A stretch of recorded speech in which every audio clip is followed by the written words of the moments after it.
Imagine spawning into a Minecraft world, and all around you, all you see is lava. No signs of life, just islands left from the lava taking over. I'm going to explore all these islands that seem to erupt from hell and attempt to survive 100 days. Each island unique with different blocks and biomes, but covered by lava. Resources are scarce, starting from nothing. Lacking basic Minecraft resources, this journey is going to be tough. This is your boy Swidge, and this is 100 days on Hell's Islands. On day 1, when I spawned into the world, I looked around me. I was on an island, but I was surrounded by lava. I wanted to see if the lava was real though, so yeah, I hopped in and it was real. It hurt. There was a chest on the island and it had a lot of water bottles and one singular sapling. I mean, the sapling was good. Now I can at least have one tree. I spent the rest of the day just digging up sand because maybe I need it later. And by nighttime, 3 zombies had swarmed me. So I stacked myself up on this tower and I punched them to death.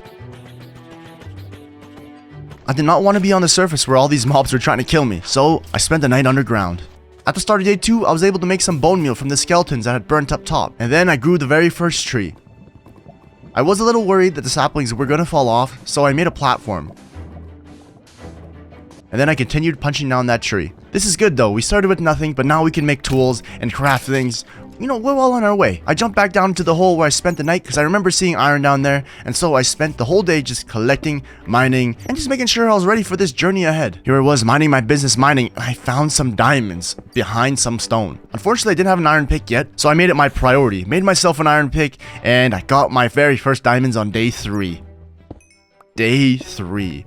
So things aren't looking too bad after all. But then I thought to myself, I don't have any food. I'm going to die out here. So I went back up to the surface to try to go find some zombies to eat some zombie flesh because I was getting hungry. And then I met this thing, a slime. Yeah, slimes are usually really cool when you see them, and yeah, slimes, yay, but they are not it, guys, let me tell you. Before we get into the rest of this juicy video, guys, I want to take a quick break and thank our sponsors from today's video, Wondershare, Filmora 10. A lot of you guys out there want to start your own channels and, you know, become a creator yourself, and this is a editor that I 100% recommend. One of the funnest things about being a YouTuber is the creativity that you can bring within editing and just making your video. And Filmora has that. It covers experience levels from beginners all the way to experienced editors. I mean, let me just show you right now. Let's hop right into it right now and show you some sample clips from further in the video, quick spoiler / previews. All you gotta do, you drag and drop your clips here, and then there's this effects / transitions tab, and you can literally just do anything you want. There's so many things that you can use. It's actually insane, and it brings your content to that next level. Not only does it have visual effects, but it also has audio effects where you can do cool little things like this. I do have to warn you, even though Filmora is free, it does have a watermark, just to let you guys know. But one last thing, guys, Filmora is literally for the Minecraft people. They run weekly giveaways, that actually pertain specifically to Minecraft. So they give away stuff for Minecraft people alike. So make sure to check out that giveaway link in the description alongside the link to give yourself a try on Wondershare Filmora 10. On day 4, I finally had the courage to leave the original island that we got into and hop into this new one. When I got to the shores of it, I hopped up, I saw some sand, and then I saw some greenery. This one actually had some life. I was greeted by a horse, a pig, I saw a cow in the corner. Oh, and there was one big thing. A lot of trees, birch trees. I made a chest and then I got to work. I chopped down the majority of the trees in the area and then I began collecting seeds because I was hungry. I needed to eat something, so I needed to plant some seeds.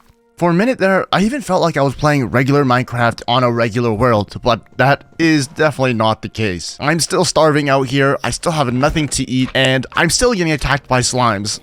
This slime got me super low, but I was able to hide in this dark hidey hole for the night, and I ate zombie flesh to regain my health. I made a mistake. I should have torched up the whole area, but for some reason I wasn't thinking. I stood in the dark, but luckily I had this glowing ink sac to keep me company. I wanted to see what time it was, and then all of a sudden this baby zombie ran in and nearly killed me. Luckily I already had a shield made, and that saved my life. When the coast was clear on day 5, I hit the surface again and tried to kill every single slime that ever spawned in. I don't know what it was about these Hell's Islands, but the slimes never stopped spawning in. I found a sheep as soon as possible and I sheared it, and I was able to make a bed, so I did not have to endure another scary night like that. I expanded out the farm, and I began making some fences because it was time to actually cage up the animals because I needed them to eat food in general, and I don't want them running around. They might run into the lava. First, I started with the sheep. I got them in there, trapped them in there. And then there were the cows. Oh, the cows. We love the cows. And then Farmer Swidge was back at it. On day 68, I decided it was time to make ourselves a little house, you know. Wanted to make it feel like home. Out of all the islands I'd seen so far, I saw some in the distance. This was probably going to be our home, so I wanted to make just a little bit of a house to return to in these Hell's Islands because, you know, there's just so much going on here, so why not bring some normalcy to all of it? I picked on this Enderman here, and I was actually terrified. I don't have any armor. All I have is a shield. And this was the first Enderman I'd seen during the day. I'm not sure where they're all coming from, but I was able to kill both of them and get 2 Ender Pearls. And then I began working on the house again. I thought it seemed fitting to make it out of birch because that was the only tree that I had. I mean, I did have some oak tree saplings, but the birch trees were just available, so why not? I even got ambitious and tried to use some stairs for the roof. And then I went to go attack some more slimes. This island is literally full of slimes, and oh my gosh. Like, these ones are huge too. I had to retreat because I didn't have much health, and I had to eat zombie flesh. I know I've been farming and making farms, but nothing's ready yet. So I'm still eating zombie flesh, I know. But at least the house was coming together. I just had to be careful when those slimes were coming to attack me during the day. I began day 9 collecting some leaves for the house so I could use it for later. And then I realized, why am I using my furnace and filling it with wood when I have lava all around me as a fuel source? I already know you guys are cringing in the comment section, but hey, I did it. Eventually, I did, okay? And then it was time to work on the interior of the house. I wanted to make it a 2-level house because it was so small. I needed some more room to put some chests. So, made a nice little staircase and a railing, and then I placed some chests. On day 10, it looked like the crops were ready to go, so I was really happy and excited just to harvest some of them. Some of them weren't ready, but I liked just clearing the whole lot. And if you guys didn't notice, there were some parts that were stepped on and trampled thanks to the slimes, guys. So we had to figure some way to get rid of these slimes that were naturally spawning on the island. And that's why I started feeding those sheeps. I spent the day feeding the animals and then fencing up our farm area because I do not want our crops to get trampled like that again. How are we feeling about our home so far, guys? You know, very small, but very homey, I think at least. And there's even a bat in our house. That's how nice it is. He wants to stay there. On the start of day 11, I finally butchered some cows because...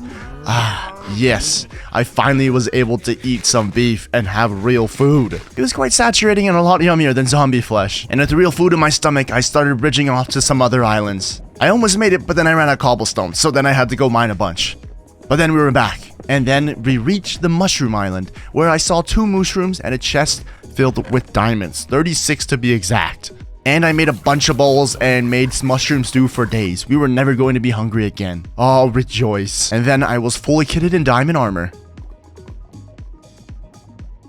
I was feeling comfortable. I was feeling really good. We've come a long way so far. So I branched off to another island. And it seemed like a stone island. I wasn't quite sure. And then I saw a goat.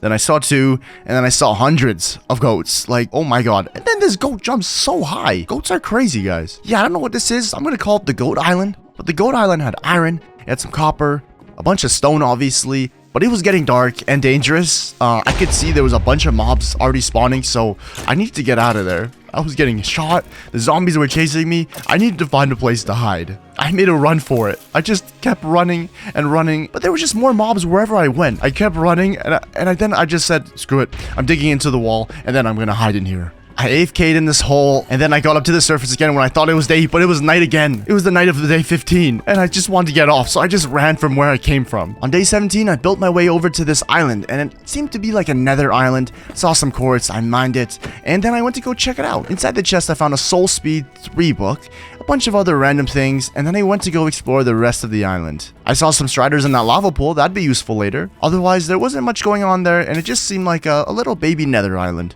As I was looking around, I noticed some other islands, but then I got into a fight with this ghast. I didn't have a bow or anything to shoot it out of the air with, so I had no choice but try to kill it by killing it with its own fireball. So that's what I did. I just kept swinging. I got really close, and it just kept missing, but then it lined up perfectly. I hit the ghast and killed my very first ghast and got 2 achievements. Another one tested me, and of course I took that one out. But as I was leaving the island, another one was trying to get revenge on its friends. But I kept swinging away and just made sure I got away from the ghast. I built onto this desert island, looks like. There were some slimes on here as well. I took the cactuses. There wasn't much going on, so then I left. Back to the home island, I guess you could say. I spent the rest of day 17 just terraforming the land and filling out the holes. On day 18, I started making a new farm. I wanted to make a farm for carrots. And then I continued flattening out the land so I could look better. But on day 19, we had some intruders on our island. There were some pillagers. Where they came from, I'm not sure. Maybe there's a pillager island somewhere, I don't know. But they came out of nowhere. and I killed their leader and got voluntary exile. Unfortunately, I didn't know where any villagers were, or if there was even a village in this world, so I just had the effect of my screen burning away, taunting me. On the start of day 20, I literally looked a huge slime in the eye as it was trampling all over my crops. As I killed it, I literally watched it trample all of my carrots. These slimes were gonna be a problem. I started digging out an area and planting it. I planned on putting a nice little fountain with a cobblestone kind of rim on it. So that's what I did, and as soon as the water entered there was a bunch of glowstones entering it. As I was peacefully building, another slime came and ruined my day. Like, dude, I'm trying to build here, just literally leave me alone. I hate slime so much after this playthrough. I was short on cobblestone, so I went back to the island that we spawned on and collected cobblestone for 2 days. And on day 24, I returned back to the island, and it was time to put plan anti-slime into effect. How was I going to do this? Well, I need to make a bunch of carpets and place it all over the island. If I put it in this zigzag kind of checkered looking form, then no slimes will be able to spawn. That was going to be my plan. I had a very good idea for the future, and that future had 0 slimes in it. My nice little waterfall / pond pool area was looking good. On day 25, I began collecting some obsidian.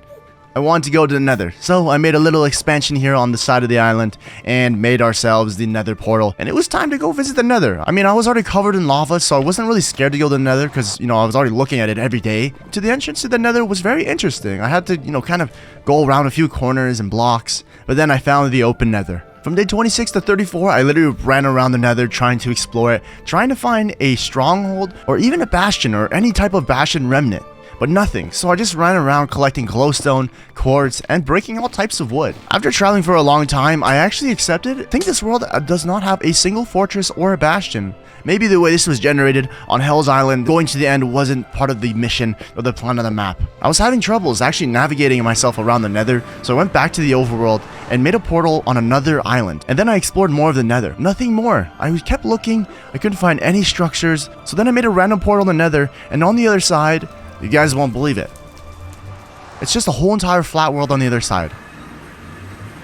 You know, I thought it'd just be lava and more lava, but there was a flat world. I wanted to explore it a little bit, and I ran off into a direction, but it was getting too dark and too many mobs were spawning in, so I ran back to the islands. It was nice being back in the overworld because I was really getting tired of looking at lava. Okay, I know, I get it. I've been looking at lava, but lava in the overworld with light. You guys know how the Nether is kind of dark. But I built over to this other island here, and it was, I guess this is like a mountain of like a mesa biome. And so I scaled the whole entire mountain. There wasn't really anything in the chest. And then I saw off in the distance 2 other islands that could be explored. So on my way down from the mountain, I found these 2 villagers. Oh my god, I was so happy and excited.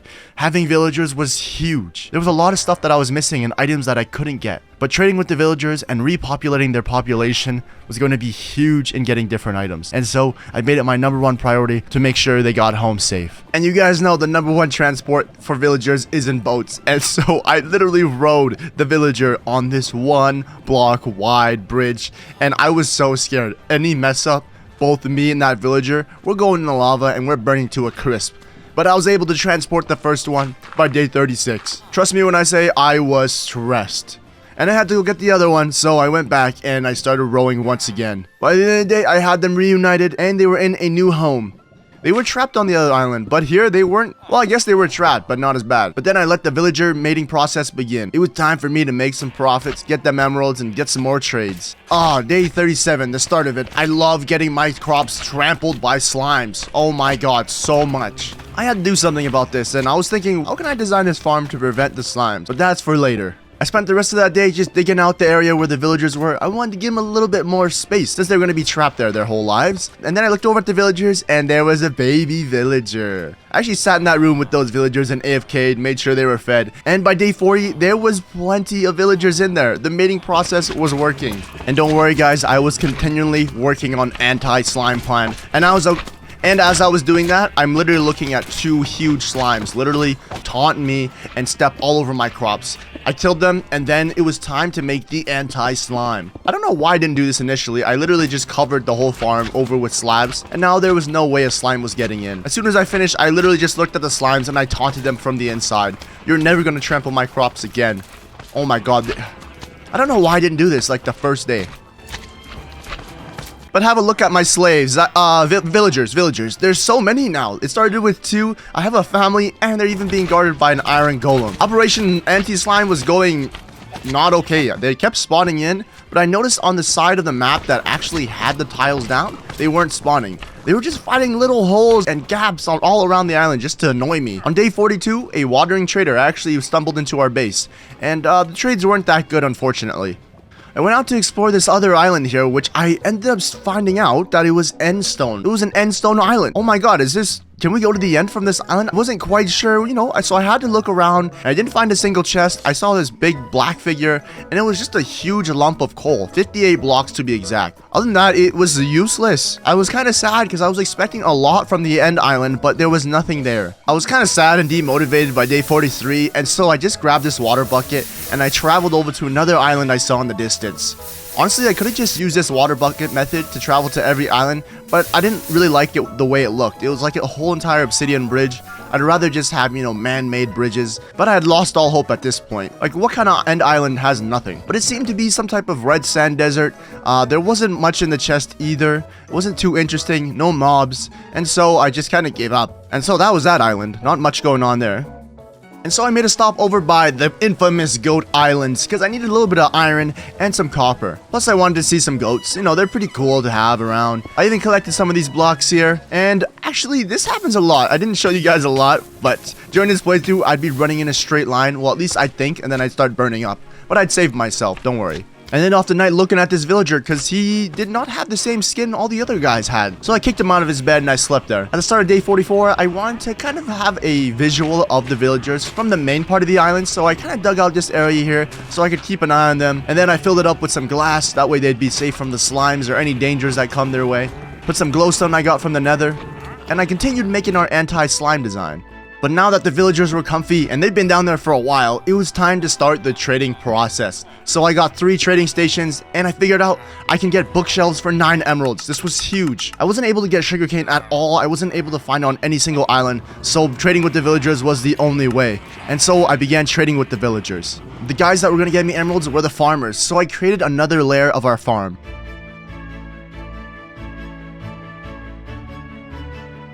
The bright side of the new layer of the farm was it was definitely far away from the slime. From day 49 to 50, well, I went over to the goat island and I wanted a few goats for myself. As I was slowly transporting them over, I was looking at them and then they lined up in a single file line. But then something went wrong. The goats had gone rogue and they started pushing each other off. There was 4, but now there was only 2 left. I was so scared, so I tried to move very slowly, but then I transported the first goat onto the island, followed by the second. All I needed was 2 goats to start my goat army. On day 51, I started making like a mob platform. I hadn't seen a zombie, a skeleton, a spider, or anything that was gonna hurt me in a long time. Everything was well lit on my island, and the lava actually provided lighting, so I hadn't seen a mob in a long time. As I was minding my business on day 52, this goat decided it'd be a good idea to headbutt me, its owner. Like, bro, are you kidding me? So, I had to get my revenge. I started pushing him off the island. You know what you could have done to me, bro? You could have pushed me into the lava. And so I tried to push him back in the lava. I tried every single strategy, but I knew I was gonna get him back. That taught you, pal. Okay, I know I've been showing these clips a lot, but it's starting to finally work. The carpet is actually reducing the amount of slimes. I haven't seen that much around anymore. And I started working on the second layer of the farm because, well, carrots were a huge trade for the villagers. From day 53 to 56, well, to be honest, the mob spawner was working very well, but I spent all these days trading with the villagers because I wanted to get my emeralds up and just master them. There was one I wanted in particular, that librarian to be a master level, so I can get a name tag. And then I started making a tree farm because the Fletchers wanted to trade sticks for emeralds, and that was an easy deal. So I spent these days literally chopping down trees, planting them, keeping up with them growing back up, and I got as much wood as possible.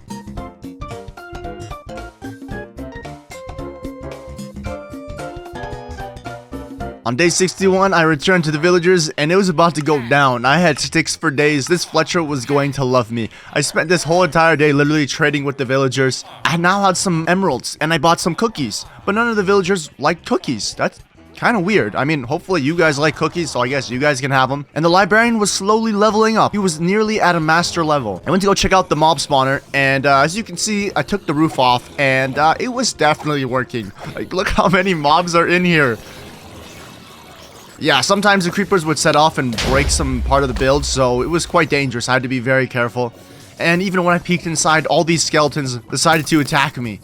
So, you know, needless to say, this mob spawner was definitely working because there was nothing in the area to mess it up. I spent the rest of day 61 literally just trying to fight these mobs, and I nearly died. I got sniped by a skeleton. Like, what a shot from the skeleton. But don't worry, I saved myself. On day 63, I found myself over at the Terracotta Mountain. I had big plans for these blocks. I wanted to make a nice build with it, so I made sure I collected as much as I could, and I literally spent the whole entire day there. There was so many colors that you could collect, so I made sure I got every single one, and a good amount of every single one, but it was getting dark, so I had to go back home. But on my way back home, I wanted to see the mob spawner one time, so I peeked inside, and I made one of the creepers mad, and before you knew it, just watch this, guys. I made a huge hole, and all of a sudden, all the mobs started coming out and chasing me. I didn't know what to do. I ran back, and I just spleefed this block, and they wouldn't be able to reach me, but I definitely had a problem on my hands here. On day 64, I began the project. All the terracotta I collect was now coming to use. So I had 3 separate sections, each with a separate color. And what do you guys think I'm building here? Before I let you guys know, comment down in the comment section below. Yes, sir, you see me breaking down the sheep's pen, which means I'm transporting them somewhere. They'd been there for so long, and it was getting really annoying just hearing sheep and animals all the time. And so I started transporting the sheeps. First the sheeps, and then it was the cows. The cows were a little bit harder to round up, but I was able to finally get them all in their pens, and then the pigs to follow. Look at these pigs peeking their way, looking at the carrots, man. All these mobs loved me so much because I was holding their food. But I think they were really happy to finally move into their new homes. I did realize I had a problem. There were sheeps there and there was no grass for them to eat, so I couldn't keep producing wool. And so I made a dirt path. Hopefully the grass was able to grow over there. It was finally time to extend our house out a little bit. You know, it was kind of tiny, so I wanted to make an upper level. And on the upper level, I made an enchantment station. Had some water there, got the bookshelves going from the villagers, and then I made my very first enchantment. Level 30 enchantment, efficiency 4, Unbreaking 3 and Fortune 3. Now that's what I'm talking about.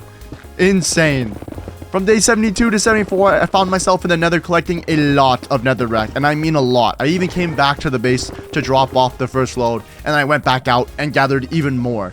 Now you guys are probably wondering what I'm using this for. I planned on making a huge mob farm. Based on this mob platform that I made, it seemed to be like mob farms was the way to go. The spawn rates were insane, so I needed a lot of blocks to do so. On day 75 was a monumental day. I'd finally got the leather worker to master level, which gave me a saddle. And now I could go over to a strider and walk around on lava. So I rushed over to the Nether island, had a carrot on the stick, and it wasn't working. And then I did a Google search, and you're not supposed to have carrot on a stick. You're supposed to have like a fungus or some type of mushroom on the fishing rod. So I went to the Nether for a couple days. It took me a long time to finally find the forest, but back on day 82, I now had the warped fungus on a stick, and we were moving with the strider. Look at me go! I've never actually rode on a strider in Minecraft before, so this was monumental. I was so slow on land, but once I hit the lava, I was zooming. It would have been so nice to have this on day 1, but the ghast was not happy. I took a strider and it started firing bombs at me, and I just kept weaving, ducking, and dodging. I did not want to get hit. I was gonna name this strider Steph. Steph the Strider, guys. Comment that down in the comment section below. S-T-E-P-H. So I took Steph on a stroll around the island, showed him off, and then I started walking off in a direction because I wanted to see what was at the end. So Steph and I set off on our adventure, Steph and Swidge. We just walked off into the horizon. We walked for days, like it seemed for so long. And I was AFK, and then we reached a point and it almost fell off, but I reacted in time. So we got to the edge, and it looked like, just like what I saw before on the other side of the Nether portal, it was just flat world. This world was a whole lie. I was definitely on Hell's Island. This whole world was lying to me. And so I had to get to the bottom of this. I went to the other edge. Steph and I took off in the other direction. And by day 85, it was just edge to edge. We were just in a huge square. I mean, a really long, huge square, but everything was just a lie. And so we returned back to our base, to what we knew was real and made sense to us. And on day 87, I wanted to make a nice little base for Steph. So right by the obsidian on our main island here, I made a nice little area for Steph, and I walked him in and showed him. It was half obsidian and half lava, just like back at home. Looked like he was comfy, so I left him to it. I did day 87 creating the base of the mob spawner I was going to make, and this is one of my favorite to make. Basically, you just make a huge platform, the water pushes all the mobs into the middle, and you collect. I was gonna need it. You know, I wanted to use the bones, the arrows. I should have made this a long time ago. It would have helped with my farm. It would have helped in having arrows to shoot the mobs. I should have made this a long time ago.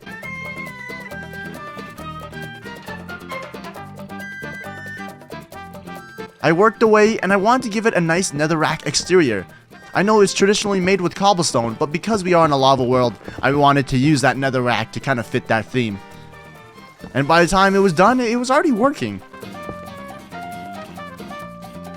I AFK'd until day 96, and on day 96, I was on the AFK spot. Looking around, I could see all the islands, the checkered pattern of our main island, preventing those slimes. And it was pretty cool seeing all the bridges and all the attachments I'd made. But then I headed down to see if the mob spawner would work at all. It was a long trip down, but once I made it down, it was definitely working, guys. There was lots of mobs and even the random glow squid. A lot of mobs means a lot of drops. It was nearing the end of our 100 days on the island, so I wanted to take Steph around and show him every single island. It was easy to get around the lava, but when we were on land, he moved so slow. We visited the desert island, I guess we could call this one the desert island. The one I didn't even retrieve the llamas. And the red sand island, which had a lava pool. He enjoyed it. And then I took the trek over, showed him the terracotta mountain. Then I took him to the really annoying, useless end island. There was nothing here, but I dug down just to make sure there wasn't anything I was missing. And yeah, there was nothing. I even showed him the mushroom island, which actually fed me for a few days. And then I showed him the, looks like the burnt down tree farm. Looks like the lava was burning down the trees. And then I showed him where he came from, the Nether island. But I didn't want to get too close. There was a lot of mobs, and I know that gas was eyeing me down. Yeah, it was actually kind of sad. On day 98, I used the mob farm, but I was like, oh my goodness, my adventure is already over. So I was kind of sad about that, but it's all good. On day 98, I extended out the platform for Steph because it was raining, and the rain actually harmed Striders. So I had to make sure if it was raining that he'd be safe. On day 98, when I was riding on top of Steph, I realized it looked really weird with a diamond sword. So I said, I need to go get myself a netherite sword. And so I went to the nether, got some gunpowder and sand from my mob farm, and then I started looking for that ancient debris. You know, my sword had to match my pal. It was only right guys? So I found a nice spot in the nether, blew up a bunch of TNT, dug a bunch of netherrack looking for this ancient debris. It was actually pretty easy finding it with TNT. Usually I do it with beds and it's a lot more dangerous, but I didn't want to take that risk. But on day 100 when I got back, I crafted that netherite ingot, and I actually enchanted a brand new sword. It had sharpness 4 and fire aspect 2, and boom, we had a netherite sword. Let's go! And now that sword was gonna match our boy Steph when he was in the lava and outside of lava. But this was our 100-day journey. It was so much fun actually playing on this lava-filled island. I thought it was going to be a lot harder. I made some enemies, aka just the slime. But I hope you guys enjoyed watching this as much as I enjoyed playing it. Please make sure if you haven't already to subscribe and like this video if you haven't already. It's your boy Swidge, and I'll see you guys in the next video. Peace.